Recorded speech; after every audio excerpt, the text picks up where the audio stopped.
ഓം നമഃ പരമർഷിഭ്യോ നമഃ പരമർഷിഭ്യോ നമഃ പരമർഷിഭ്യഃ. സ്തുതോ മയാ വരദ വേദമാതാം പ്രചോദയന്തി പവനേ ദ്വിജാതാം ആയുഃപൃഥിവ്യാം ദ്രമിണം ബ്രഹ്മവർച്ചസം മഹ്യം ദത്വാ പ്രജാതും ബ്രഹ്മലോകം. അല്ലയോ വേദമാതാവേ, എനിക്ക് എല്ലാ വരങ്ങളെയും നൽകുന്ന വേദമാതാവായ അങ്ങയെ ഞാൻ സ്തുതിക്കുന്നു. എനിക്ക് നേർവഴി കാട്ടിത്തന്ന് എന്നെ അനുഗ്രഹിച്ചാലും ആയുസ്സും ഭൂമിയിലെ നല്ല ദ്രവ്യങ്ങളും ധാന്യ ഐശ്വര്യങ്ങളും പ്രജകളും ഉയർന്ന ലോകപ്രാപ്തിയും സർവ ഐശ്വര്യവും ബ്രഹ്മവർച്ചസ്സും മുതലായവ നൽകി എന്നെ വേദമാതാവെ അനുഗ്രഹിച്ചാലും എന്നുള്ള മംഗളാചരണമാണ് നമ്മൾ ആദ്യം ചൊല്ലിയത്. ഗായത്രി എന്ന ഛന്ദസ്സിലടങ്ങിയ സാവിത്രി മന്ത്രത്തിനെയാണ് നമ്മൾ പരിചയപ്പെട്ടുകൊണ്ടിരിക്കുന്നത്. നമ്മൾക്ക് ഒരുമിച്ച് പാരായണം ചെയ്യാം. സവിതാ ഗായത്രി അല്ലെങ്കിൽ സൂര്യഗായത്രി എന്ന മന്ത്രം. ഓം ഭൂർഭുവസ്വഃ തത്സവിതുർവരേണ്യം ഭർഗോ ദേവസ്യ ധീമഹി ധിയോ യോ ന പ്രചോദയാം. ഭഗവാനെ നമ്മൾ സൂര്യനായി ഇവിടെ ആരാധിക്കുകയാണ് ചെയ്യുന്നത്. ആ സർവവ്യാപിയായിരിക്കുന്ന ഈശ്വരൻ എൻ്റെ കൺമുന്നിൽ സൂര്യനായി നിന്നുകൊണ്ട് എല്ലാ ലോകങ്ങൾക്കും പ്രകാശം നൽകി ആ ഒളികിരണങ്ങൾ നൽകി എല്ലാവരെയും സംരക്ഷിച്ച് എല്ലാവരെയും അനുഗ്രഹിക്കുന്ന സൂര്യദേവത, എൻ്റെ ബുദ്ധിയെ നേർവഴിക്ക് നടത്തണമേ. എൻ്റെ ശരീരത്തിനെയും മനസ്സിനെയും നേർവഴിക്ക് നടത്തി എനിക്ക് ആയുസ്സും സർവ ഐശ്വര്യങ്ങളും ധർമ്മത്തോട് ജീവിക്കുവാനുള്ള പ്രചോദനവും നൽകണേ എന്നുള്ള പ്രാർത്ഥനയാണ് സൂര്യഗായത്രി എന്ന മന്ത്രം. ഈ പ്രാർത്ഥനയിലൂടെ നമ്മൾ ഭഗവാനെ തന്നെ സൂര്യരൂപത്തിൽ ആരാധിക്കുകയാണ് ചെയ്യുന്നത്. അതിലൂടെ നമ്മൾക്ക് ബുദ്ധ്യാദി ധനാദി ശരീരാദി സർവ ഐശ്വര്യങ്ങളും ലഭിക്കും എന്നാണ് സങ്കല്പം. ആ മന്ത്രത്തിൻ്റെ അർത്ഥം നമ്മൾ സാമാന്യ രീതിയിൽ ജപിച്ചിരുന്നു, അർത്ഥം കണ്ടിരുന്നു.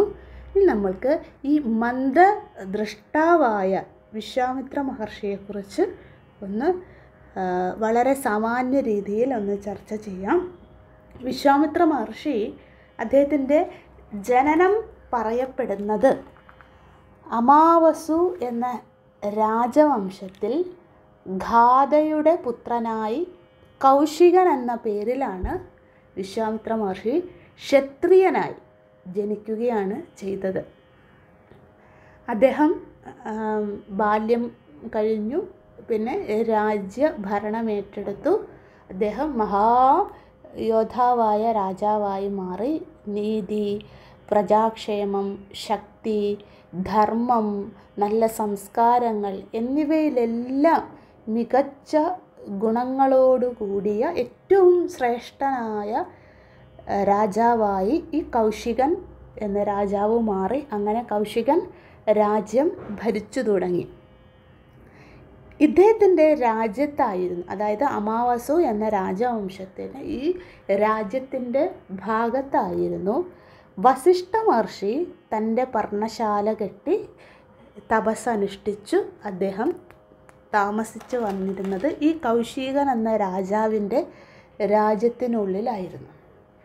ഒരിക്കൽ കൗശികൻ എന്ന രാജാവ് നായാട്ടിനായി വനത്തിലേക്ക് പോകുന്നു. അല്ലേ, രാജാക്കന്മാരാകുമ്പോൾ നായാട്ടാണല്ലോ അവരുടെ ഏറ്റവും പ്രധാനപ്പെട്ട വിനോദം.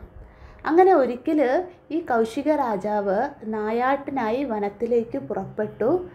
അപ്പോൾ വിശ്രമിക്കാനായി അദ്ദേഹം ഈ വസിഷ്ഠ മഹർഷിയുടെ ആശ്രമത്തിലെത്തി എന്നാണ് പറയുന്നത്. മഹർഷി അവരെ വേണ്ട വിധം എല്ലാ ആദരവും കൊടുത്തു. കാരണം മഹർഷി താമസിക്കുന്ന സ്ഥലം ഈ രാജാവിൻ്റെ അധീനതയിലുള്ളതാണ്. അതുമാത്രമല്ല, രാജ്യത്തെ കാത്ത് രാജ്യത്തെ സംരക്ഷിക്കുന്ന ഏറ്റവും ശ്രേഷ്ഠനായ ആളാണ് രാജാവെന്ന്. അപ്പോൾ ആ രാജാവ് അതിഥിയായി തൻ്റെ പർണശാലയിൽ തൻ്റെ ആശ്രമത്തിൽ വരുമ്പോൾ വീട്ടുകളിലാണെങ്കിൽ പോലും രാജാവ് എഴുന്നള്ളുമ്പോൾ ഏറ്റവും ബഹുമാനപൂർവ്വം ഏറ്റവും ആദരപൂർവ്വം ആ അതിഥി പൂജനം നടത്തണമെന്നതാണ് ഭാരത സംസ്കാരം. അപ്പോൾ വസിഷ്ഠ മഹർഷിയും എന്തു ചെയ്തു? തന്നാലാവും വിധം എല്ലാ ആദരവും കൊടുത്ത് രാജാവിനെ തൻ്റെ ആശ്രമത്തിലേക്ക് സ്വീകരിച്ചു. അപ്പോൾ രാജാവുണ്ട്, രാജാവിൻ്റെ പടയാളികളുണ്ട് നായാട്ടിന് പോകുമ്പോൾ തൻ്റെ ഭൃത്യന്മാരെ എല്ലാം കൂട്ടി ആ നായാട്ട് സംഘത്തോടൊപ്പമാണ് രാജാവ് നായാട്ടിന് പോകുന്നത്. അപ്പോൾ വിശ്രമിക്കാൻ വസിഷ്ഠ മഹർഷിയുടെ ആശ്രമത്തിലെത്തിയപ്പോൾ ഈ രാജാവുമുണ്ട്, തൻ്റെ ഭൃത്യന്മാരുമുണ്ട്. അപ്പോൾ വസിഷ്ഠ മഹർഷി പറഞ്ഞു, എൻ്റെ ആദരവ് ദയവായി സ്വീകരിക്കണം, അങ്ങ് ആഹാരം നൽകി ഞാൻ അങ്ങയുടെ ആ ക്ഷീണമൊക്കെ മാറ്റുവാൻ ആ അന്നപാനങ്ങൾ നൽകാം, ദയവായി അത് സ്വീകരിക്കണം, അതിനായി അങ്ങ് ശരീരത്തിനെയൊക്കെ ശുദ്ധിയാക്കി വന്നാലും എന്ന് പറഞ്ഞ് ആ കുടിലിൻ്റെ മുൻവശത്തുള്ള പുഴയിലേക്ക് അദ്ദേഹത്തിനെ വിട്ടു. അപ്പോൾ തിരിച്ച് അദ്ദേഹം ശരീരമൊക്കെ ശുദ്ധിയാക്കി മടങ്ങി ആശ്രമത്തിലെത്തി. തനിക്കും തൻ്റെ ഭൃത്യന്മാർക്കും എങ്ങനെ ഭക്ഷണം നൽകുമെന്ന് രാജാവ് വസിഷ്ഠ മഹർഷിയോട് ചോദിച്ചു. അപ്പോൾ വസിഷ്ഠ മഹർഷി ഇതെല്ലാം വിളമ്പിക്കൊടുത്തു. നല്ല രാജകീയമായ സദ്യ തന്നെ കൊടുത്തു രാജാവിന്. തൻ്റെ ക്ഷീണവും വിശപ്പും ദാഹവും എല്ലാം മാറി രാജാവ് വളരെ സന്തുഷ്ടനായി. നായാടി ക്ഷീണിതനായി വന്ന രാജാവാണ്. അപ്പോൾ എല്ലാ ആഹാരവും നൽകി വേണ്ട സൽക്കാരങ്ങളൊക്കെ നൽകിയപ്പോൾ വളരെ തൃപ്തനായി രാജാവ്. ആഹാരശേഷം രാജാവ് കൗശികൻ ചോദിച്ചു, ഈ സദ്യയുടെ രഹസ്യം എന്താണ്? ഈ ഒരു കുറഞ്ഞ സമയം കൊണ്ട് അങ്ങ് ഇത്രയും വിഭവസമൃദ്ധമായ സ്വാദിഷ്ടമായ ഭക്ഷണം നൽകി എന്നെയും എൻ്റെ ഭൃത്യന്മാരെയും സന്തുഷ്ടരാക്കി. അങ്ങയ്ക്കിത് എങ്ങനെ സാധിച്ചു? ഈ ചെറിയൊരു കുടിലിൽ താമസിക്കുന്ന അങ്ങയ്ക്ക് ഇത്രയും ആഹാരങ്ങൾ നിമിഷ നേരം കൊണ്ട് നൽകുവാൻ ആരുമില്ല സഹായിക്കുവാനും എങ്ങനെ സാധിച്ചു? ഇത് വളരെ ആശ്ചര്യം തോന്നി രാജാവിനും. അപ്പോൾ വസിഷ്ഠ മഹർഷി പറഞ്ഞു, തനിക്ക് ഒരു പശുവുണ്ട് ഇവിടെ. അതായത് തൻ്റെ ഹോമപശുവായ കാമധേനുവിനെ കുറിച്ച് രാജാവിനോട് പറഞ്ഞിട്ട് കാമധേനുവിനെ കാട്ടിക്കൊടുക്കുകയും ചെയ്തു വസിഷ്ഠ മഹർഷി. അതായത് ഈ കാമധേനു എന്ന പശുവിനോട് എന്താണോ നമ്മൾ ആവശ്യപ്പെടുന്നത് അത് നിമിഷ നേരം കൊണ്ട് നൽകുവാനുള്ള കഴിവുള്ള പശുവാണ് ഈ പശു. അതുകൊണ്ട് ഇതിനെ ഞാൻ കാമധേനു എന്നാണ് ഇതിന് പേര് നൽകിയത്. എൻ്റെ തപശക്തിയിലൂടെ എനിക്ക് ലഭിച്ച വരമാണ് കാമധേനു. അത് എന്ത് നമ്മൾ ആവശ്യപ്പെട്ടാലും, അന്നപാനങ്ങളായിക്കോട്ടെ ധനധാന്യാദി സമൃദ്ധികളായിക്കോട്ടെ, എന്ത് ആവശ്യപ്പെട്ടാലും അത് നിമിഷ നേരം കൊണ്ട് തരുവാനുള്ള സിദ്ധിയുണ്ട് ഈ പശുവിന് എന്ന്. അപ്പോൾ രാജാവ് പറഞ്ഞു, ഓ ഇങ്ങനൊരു കാര്യമുണ്ടോ, എനിക്കറിയില്ലായിരുന്നല്ലോ. അപ്പോൾ ഇത് വളരെ ശ്രേഷ്ഠമായ കാര്യമാണ് മറ്റ് രാജ്യങ്ങളിലോ നമ്മുടെ രാജ്യത്തോ ഒന്നുമില്ലാത്ത ഒരു മഹാഭാഗ്യമാണ് അങ്ങയ്ക്കുള്ളത് എന്ന് പറഞ്ഞു. അപ്പോൾ രാജാവ് പറഞ്ഞു, അങ്ങനെയെങ്കിൽ ഈ മനോഹരമായ ഇത്രയും സിദ്ധിയുള്ള ശ്രേഷ്ഠമായ കാമധേനുവിനെ എനിക്ക് നൽകണം. കാരണം രാജാവിനാണ് ഏറ്റവും എന്ത് ഐശ്വര്യം രാജ്യത്തുണ്ടെങ്കിലും അതിൻ്റെ പൂർണ്ണ അവകാശി രാജാവാണ്. അപ്പോൾ അങ്ങ് ഇത്രയും നാൾ എന്തുകൊണ്ട് എന്നോട് ഇത് പറഞ്ഞില്ല? ഇന്നു മുതൽ കാമധേനു എൻ്റെ സ്വന്തമാണ്. ഞാൻ എൻ്റെ കൊട്ടാരത്തിലേക്ക് കാമധേനുവിനെ കൊണ്ടുപോകുന്നു എന്ന് പറഞ്ഞു. അപ്പോൾ രാജാവ് പറഞ്ഞു, എനിക്ക് ഇത് തന്നേ മതിയാവൂ. അപ്പോൾ വസിഷ്ഠ മഹർഷി പറഞ്ഞു, അങ്ങനെ പാടില്ല. ഞാൻ എൻ്റെ തപശക്തി കൊണ്ട് എനിക്ക് കിട്ടിയ വരദാനമാണ് കാമധേനു. അതിനെ അങ്ങ് ബലപ്രയോഗിച്ച് കൊണ്ടുപോകാൻ സാധ്യമല്ല, അത് നടക്കില്ല. ഇത് എൻ്റെ സ്വന്തമാണ്, എൻ്റെ തപസ് കൊണ്ട് ഞാൻ ആർജിച്ചെടുത്തതാണ്. ഇത് മറ്റൊരാൾക്ക് ദാനം കൊടുക്കേണ്ട കാര്യമല്ല. ഇത് അങ്ങ് ഇതിനെ കൊണ്ടുപോകരുത് എന്ന് പറഞ്ഞു. അപ്പോൾ പക്ഷേ രാജാവ് അതൊന്നും കേട്ടില്ല. കാരണം എന്താ അല്ലേ, ആ അഹംഭാവം, താനാണ് ഈ രാജ്യം ഭരിക്കുന്നത്, എന്ത് നന്മകൾ രാജ്യത്തുണ്ടെങ്കിലും അതൊക്കെ തനിക്ക് സ്വന്തം എന്നുള്ള അഹംബുദ്ധി കൗശികൻ എന്ന രാജാവിനുണ്ടായി. അപ്പോൾ പശുവിനെ എന്ത് ചെയ്തു, തൻ്റെ ഭൃത്യന്മാരോടൊപ്പം വന്ന് സൈന്യത്തിനോടൊപ്പം ഈ പശുവിനെ ബലമായി കൗശികൻ എന്ന രാജാവ് കൂട്ടിക്കൊണ്ടു പോകുവാൻ ശ്രമിച്ചു. വസിഷ്ഠ മഹർഷി നിർഭയനായി അല്ലേ നോക്കി നിന്ന. വസിഷ്ഠ മഹർഷി ഒരു താപസനാണ് അല്ലേ, മഹാസ്വാത്വികനാണ്. രാജാവിനോട് യുദ്ധം ചെയ്യുവാനോ അല്ലേ രാജാവിൻ്റെ സൈന്യത്തെ എതിർത്ത് തോൽപ്പിക്കാനുള്ള ഒരു ആയുധബലവോ ശരീരബലവോ മനോബലവും ഒന്നും വസിഷ്ഠ മഹർഷിക്കില്ല. ആ താപസൻ നിർഭയനായി നോക്കി നിന്നു. അപ്പോൾ എന്തു സംഭവിച്ചു? ആശ്ചര്യമെന്ന് പറയട്ടെ, എല്ലാവരെയും അമ്പരപ്പിച്ചുകൊണ്ട് അനേകായിരം പടയാളികൾ ഈ കാമധേനു എന്ന പശുവിൻ്റെ പുറത്തു നിന്നും പുറത്തു ചാടി എന്നാണ് പറയുന്നത്. അവർ എന്തു ചെയ്തു? ഈ രാജാവിൻ്റെ സൈന്യത്തെ മുഴുവൻ എതിർത്ത് തോൽപ്പിച്ചു, വധിച്ചു. നിഷ്കരുണം സൈന്യത്തിനെ മുഴുവൻ ഒരു നിമിഷം കൊണ്ട് കാമധേനുവിൻ്റെ പുറത്തുനിന്നും പടയാളികൾ ഉത്ഭവിച്ചിട്ട് അവർ കൊന്നു. അത്രമാത്രം ശക്തനായിരുന്നു കാമധേനു. അപ്പോൾ രാജാവ് ഇത് കണ്ടിട്ട് അമ്പരന്നു പോയി. അതിനുശേഷം എന്ത് ചെയ്തു? രാജാവിന് വീണ്ടും ആ ഒരു ലജ്ജയുണ്ടായി, അതിൽ നിന്നും വീണ്ടും ക്രോധമുണ്ടായി. അപ്പോൾ വസിഷ്ഠ മഹർഷിയോട് കൗശികൻ എന്ന രാജാവ് ഏറ്റുമുട്ടി. പക്ഷേ വസിഷ്ഠ മഹർഷിയുടെ ഈ താപശക്തിക്ക് മുന്നിൽ ഈ കൗശികൻ എന്ന രാജാവിൻ്റെ ആയുധശക്തി മുഴുവൻ പരാജയപ്പെട്ടു പോയി.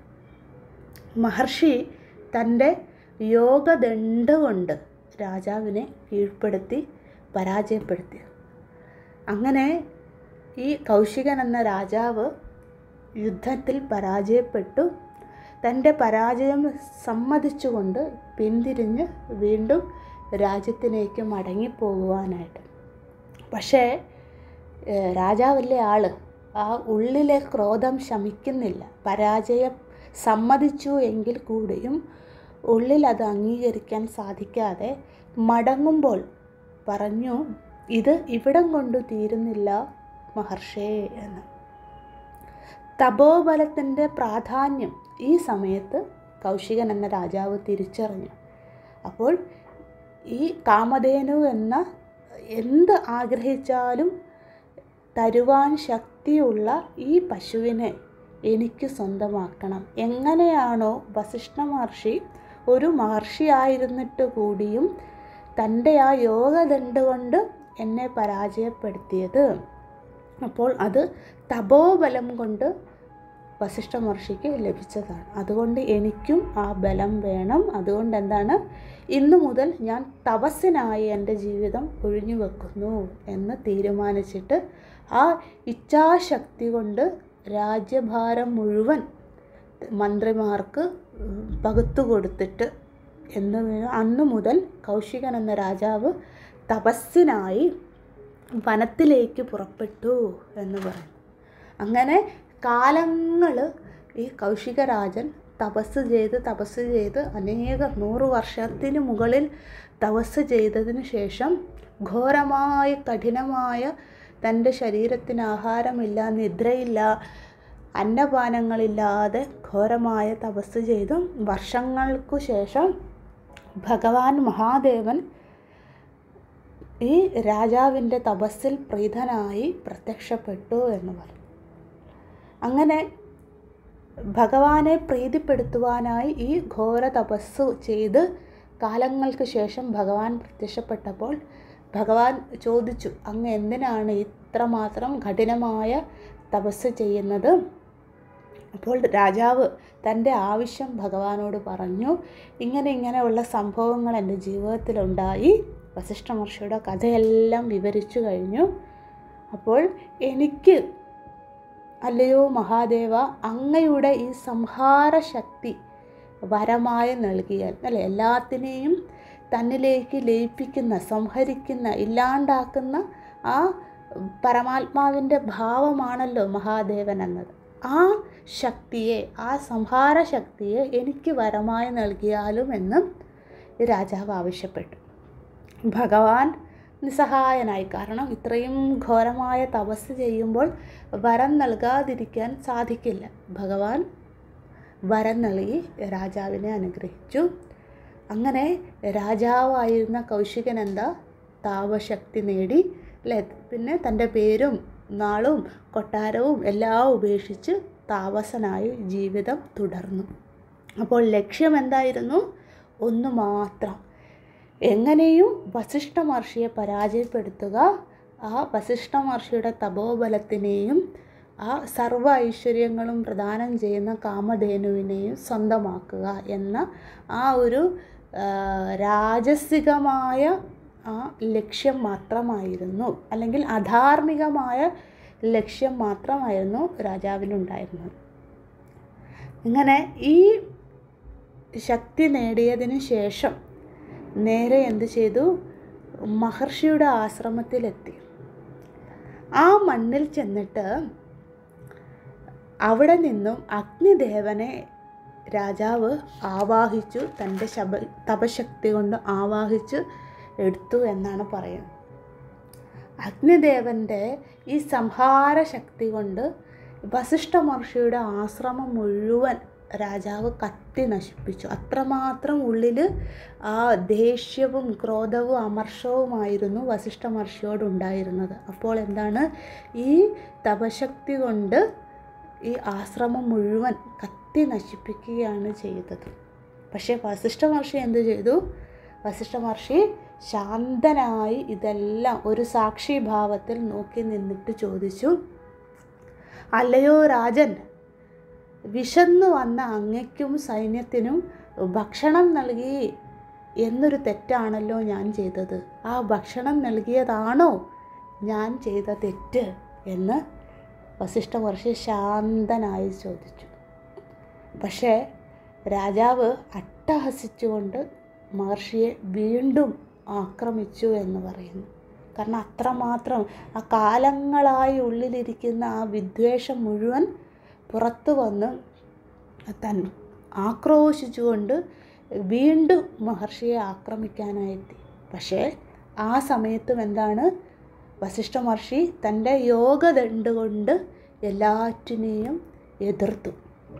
അവസാനം എന്താണ്, രാജാവ് ബ്രഹ്മാസ്ത്രം പ്രയോഗിച്ചു. പക്ഷേ വസിഷ്ഠ മഹർഷിയുടെ യോഗദണ്ഡിനാൽ ബ്രഹ്മാസ്ത്രവും പരാജയപ്പെട്ടു. അപ്പോൾ രാജാവ് വീണ്ടും പരാജയപ്പെട്ടു. അപ്പോൾ രാജാവിന് കാര്യം മനസ്സിലായി. അവസാനം വസിഷ്ഠ മഹർഷി ബ്രഹ്മർഷിയാണ്. ഈ ബ്രഹ്മജ്ഞാനം നേടിയ ആളെ പ്രപഞ്ചശക്തിക്കൊന്നും ചെയ്യുവാൻ സാധിക്കില്ല എന്ന സത്യത്തിനെ രാജാവ് തിരിച്ചറിഞ്ഞു. അങ്ങനെ വീണ്ടും രാജാവ് പരാജയം സമ്മതിച്ചുകൊണ്ട് വസിഷ്ഠ മഹർഷിയുടെ ആശ്രമത്തിൽ നിന്നും മടങ്ങി വരും. അപ്പോഴും പറയുന്നു, ഇവിടെ അവസാനിക്കുന്നില്ല എന്ന്. അപ്പോൾ വീണ്ടും ഇദ്ദേഹത്തിൻ്റെ ലക്ഷ്യം ബ്രഹ്മർഷിയാവണം. വസിഷ്ഠ മഹർഷി ബ്രഹ്മർഷി ആയതുകൊണ്ടാണ് അദ്ദേഹത്തിന് ഒരു പ്രപഞ്ചശക്തിക്കും ഒരു സിദ്ധികൾക്കും മായയ്ക്കും തോൽപ്പിക്കാൻ സാധിക്കാത്തത്. അതുകൊണ്ട് എനിക്കും ബ്രഹ്മർഷിയാകണമെന്നുള്ള ആഗ്രഹമുണ്ടായി. അങ്ങനെ രാജാവ് രണ്ടാമത് തപസ്സിനായി കാട്ടിലേക്ക് പോയി. അങ്ങനെ ബ്രഹ്മർഷിയാകുവാനുള്ള തപസ്സിലേക്ക് അദ്ദേഹം പ്രവേശിച്ചു. ഇത് ആദ്യത്തെ തപസ്സിനേക്കാൾ ഘോരമായ തപസ്സായിരുന്നു. എപ്പോഴെങ്കിലും ഒന്ന് കണ്ണു തുറന്ന് ഒരു ഔഷധ ഇലയോ അല്ലേ ഒരിറ്റ് ജലമോ എപ്പോഴെങ്കിലും കഴിച്ചാൽ ഒറ്റക്കാലിൽ കാലങ്ങളോളം തൻ്റെ ശരീരത്തിനെ മറന്നുകൊണ്ട് രാജാവ് തപസ് ചെയ്തു. ആ തപസ്സിൻ്റെ ഇടയ്ക്ക് പല പല പരീക്ഷണങ്ങൾ, കൊടിയ പരീക്ഷണങ്ങൾ നേരിടേണ്ടി വന്നു രാജാവിന്. ഒരിക്കൽ ഇന്ദ്രൻ ഈ തപസ് കണ്ടിട്ട് രംഭയെ അയച്ചു രാജാവിൻ്റെ അടുത്തേക്ക്. അപ്പോൾ രംഭ വന്ന് രാജാവിൻ്റെ മുന്നിൽ നൃത്തമൊക്കെ ചെയ്തപ്പോൾ രാജാവ് കണ്ണു തുറക്കാതെ ഇരുന്നപ്പോൾ ഇന്ദ്രൻ ഒരു കുയിലിൻ്റെ രൂപത്തിൽ അവിടെ എത്തി രാജാവിനെ ഈ തപസ്സിൽ നിന്നും ഉണർത്തി. ആ രംഭ അപ്പോഴെന്ത് ചെയ്തു? രാജാവിൻ്റെ മുന്നിൽ നിന്ന് മോഹന നൃത്തം ചെയ്തു. പക്ഷേ രാജാവ് എന്ത് ചെയ്തു? എൻ്റെ തപസ്സിന് വിഘ്നമുണ്ടാക്കുവാൻ അവതരിച്ച രംഭയെ ശപിച്ചുകൊണ്ട് പാറയാക്കി മാറ്റി എന്ന് പറയും. കാരണം ഈ അനേക വർഷത്തെ തപസ്സുകൊണ്ട് അദ്ദേഹം വളരെ മഹാസിദ്ധനായി മാറി. അങ്ങനെ രംഭയെ പാറയാക്കി മാറ്റി. രംഭയ്ക്ക് വളരെ വിഷമമായി. കാരണം തൻ്റെ സ്വന്തം ഇച്ഛ കൊണ്ട് വന്നതല്ല, ഇന്ദ്രൻ എന്നെ അയച്ചതാണ്. ഞാൻ വെറും ഒരു ദാസി മാത്രമാണ്. എന്നെ ശാപമോക്ഷം നൽകി രക്ഷിക്കണമെന്ന് ഇദ്ദേഹത്തിനോട് ആവശ്യപ്പെട്ടു. അപ്പോൾ അദ്ദേഹം പറഞ്ഞു, 10,000 വർഷങ്ങൾക്ക് ശേഷം ഭൂരി തേജസ് എന്ന ശ്രേഷ്ഠൻ, ഒരു മഹാത്മാവ് ഇവിടെ വരും. അദ്ദേഹം ഈ പാറയെ സ്പർശിച്ച് അങ്ങേക്ക് മോക്ഷം നൽകും. അതായത് മറ്റൊരു താപസൻ, ഇവിടെ തപോഭൂമിയായി ഈ ഭൂമി മാറും. ഭൂരി തേജസ് എന്നുള്ള താപസൻ വന്ന് നിങ്ങൾക്ക് ശാപമോക്ഷം നൽകുമെന്ന് പറഞ്ഞു. അപ്പോൾ ഇന്ദ്രന് വളരെ ദേഷ്യമുണ്ടായി. കാരണം രംഭയെ അയച്ചിട്ട് നടന്നില്ല. അപ്പോൾ വീണ്ടും ഇന്ദ്രൻ എന്ത് ചെയ്തു? ഇദ്ദേഹത്തിൻ്റെ തപസ് ഇളക്കുവാനായി മേനക എന്ന അപ്സരസിനെ അയച്ചു എന്ന് പറയുന്നു.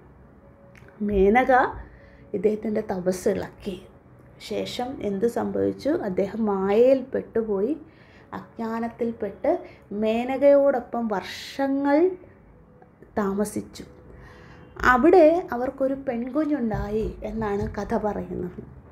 ആ കുഞ്ഞിനെ മേനക കുട്ടിയുണ്ടായ ശേഷം എന്താ അവർക്ക് ഈ ഭർത്താവിനോടോ പുത്രിയോടോ ലോകത്ത് താമസിക്കുവാനോ താല്പര്യമില്ല. അവർ അപ്സരസാണ്. അപ്പോൾ സ്വർഗാദി ലോകങ്ങളിലേക്ക് അവർക്ക് മടങ്ങിപ്പോകണം. അപ്പോൾ അവരെന്ത് ചെയ്തു?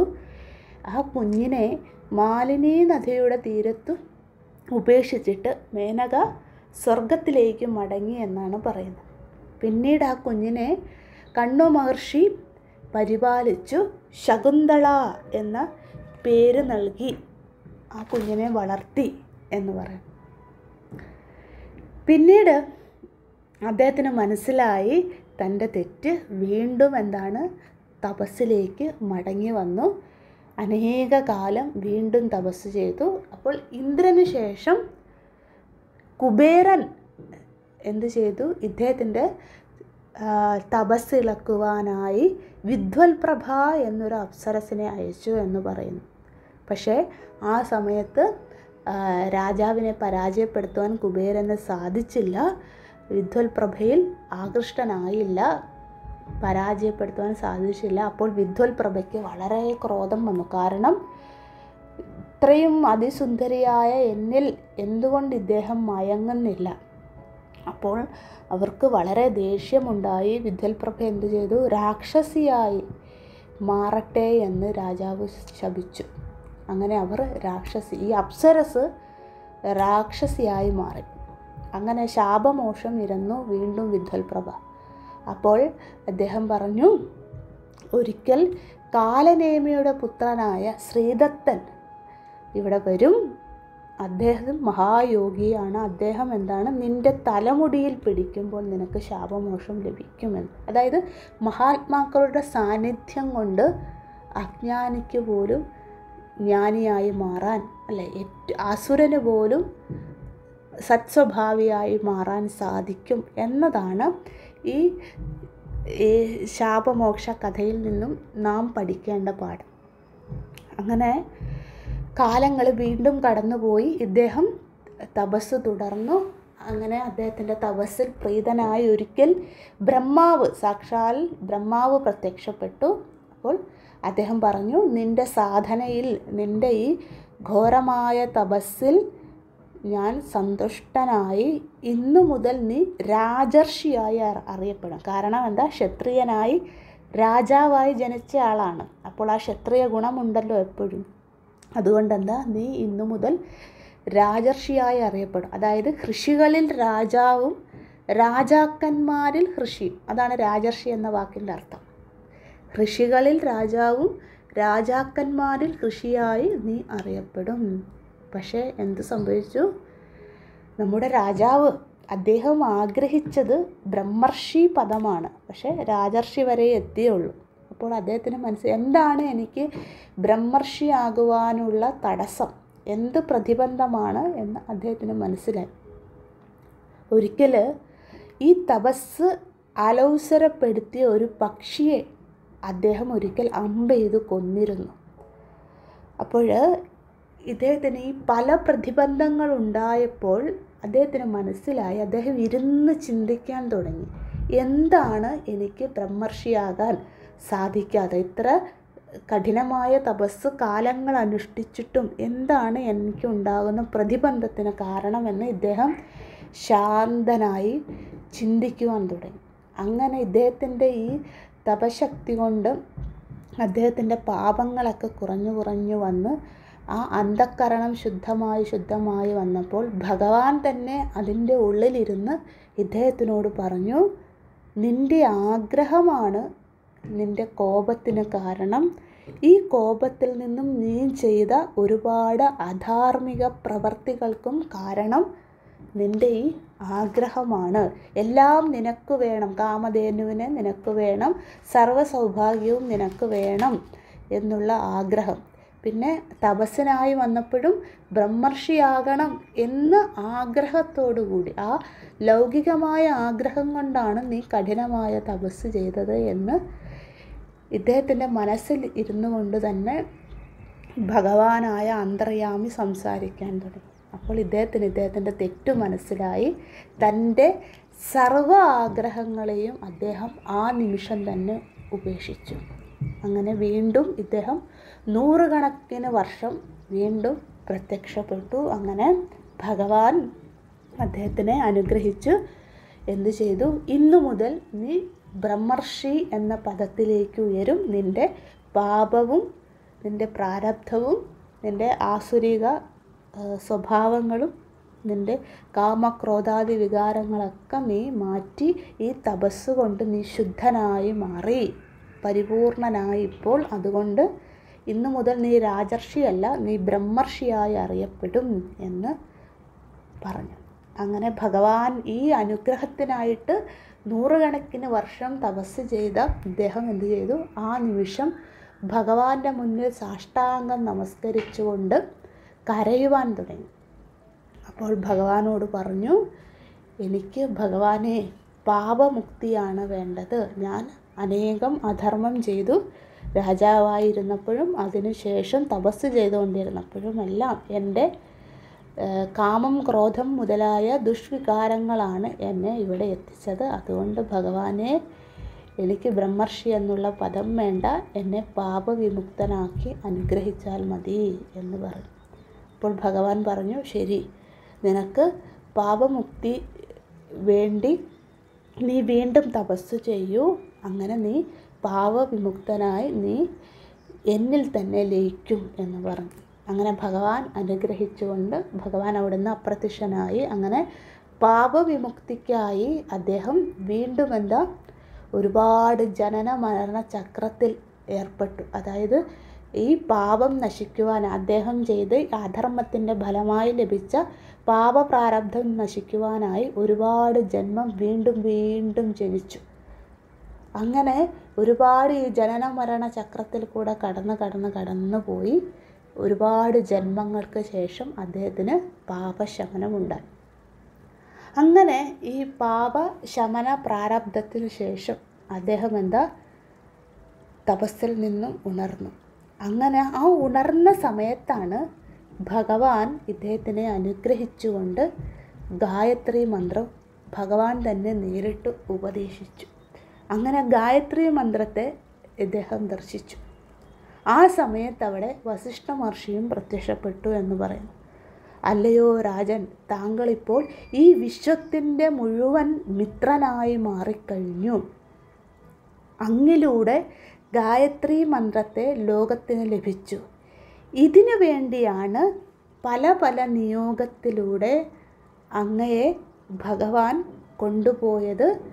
അങ്ങനെ അദ്ദേഹം തപസ് ചെയ്യാനിടയായത്, യുദ്ധം ചെയ്യുവാനിടയായത്, രാജർഷിയായി മാറാനിടയായത്, അതിനുശേഷം ബ്രഹ്മർഷിയായി മാറാനിടയായത്, അതിനുശേഷം ഭഗവാന്റെ പാദങ്ങളിൽ പിടിച്ച് കരഞ്ഞ് പാപവിമുക്തിക്കായി ഭഗവാനോട് ഇരക്കുവാൻ ഇടയായത് ഈ നിയോഗത്തിന് വേണ്ടിയാണ്. അങ്ങിലൂടെയാണ് ലോകത്തിന് ഗായത്രി എന്ന മന്ത്രത്തിനെ ലഭിക്കേണ്ടത്.